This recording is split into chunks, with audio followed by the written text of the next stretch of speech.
मोहब्बत का गम है, मिले जितना कम है। लव स्टोरी आपने बहुत पढ़ी होगी, लेकिन आज मैं भी आपके लिए लेकर आई हूँ एक emotional love story in Hindi, जिसे पढ़ने के बाद शायद आपकी भी पुरानी यादें ताज़ा हो जाएं। मुझे याद है वो दिन जब मैंने अपने सपनों के राजकुमार को पहली बार देखा था। मानो ज़मीन रुक गई हो और मेरे पीछे वायलिन बज रहा हो, और तभी उसने मुझसे आकर अपने ही घर का रास्ता पूछा। अब आप लोग सोच रहे होंगे कि कैसे कोई अपने ही घर का रास्ता पूछ सकता है, लेकिन ये बात सच है। वो इस शहर में नया था और उसके मम्मी पापा ने घर शिफ्ट किया था। अरे अरे, मैं तो अपने बारे में बताना भूल ही गई। मैं यानी अकु यानी अकृति, और ये राजकुमार कोई और नहीं मेरे पति देव हैं, यानी हिमांशु। और अभी 3 साल पहले ही हमारी शादी हुई है। और ये पहली बार था जब मैंने हिमांशु को देखा, और वो कहीं और नहीं, मेरे घर के बाजू वाले घर में रहता था। मतलब मेरी शादी मेरे पड़ोसी से ही हुई थी। और मुझे याद है, शादी के दिन मेरे दादाजी ने मुझे ये पासबुक दी और बोला था इसमें मैंने 1,000 रुपये डाल दिए हैं। मैंने बोला, लेकिन दादाजी ऐसा क्यों?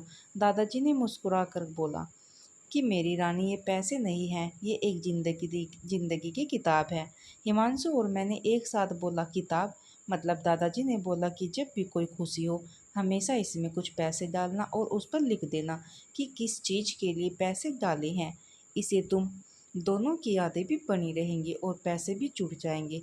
लेकिन अब सब कुछ बदल गया। मैं और हिमांशु डिवोर्स के लिए अप्लाई कर चुके हैं और हमें 6 महीने का समय मिला है। आज मैं हिमांशु को बोलूँगी कि इस अकाउंट को बंद करके सारे पैसे निकाल लाए। उसी रात मैंने हिमांशु को बोला, और अगले दिन जब हिमांशु बैंक में लाइन में लगा था, वो पासबुक देख रहा था, और उसने वो सभी यादें पढ़ी और बिना काम किए वापस आ गया और मुझे बोला कि तुम जाकर करो ये काम, मुझे और भी काम है। मैंने भी गुस्से में बोल दिया, ठीक है।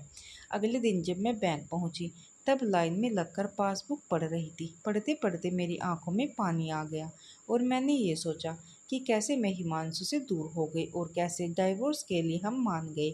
मैंने सोचा कि घर पहुंचकर हिमांशु से बात करूंगी। जब मैं घर पहुंची, देखा हिमांशु घर पर ही है, और मेरे घर में आते उसने मुझसे अपने गले लगा लिया और बोला, मुझे पता था कि तुम भी ये काम नहीं कर पाओगी और वापस आ जाओगी। लड़ाइयाँ किस में नहीं होती है, बात यह है उन सभी बातों को भूल के आगे निकल जाने की। अगर दादाजी ने ये पासबुक ना दी होती तो हम तो कब के अलग हो गए होते, बिना सोचे कि लड़ाई भी जड़ क्या है।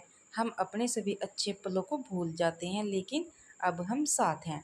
आपको हमारी यह कहानी कैसी लगी? हमारी कहानी अच्छी लगी तो शेयर कीजिए।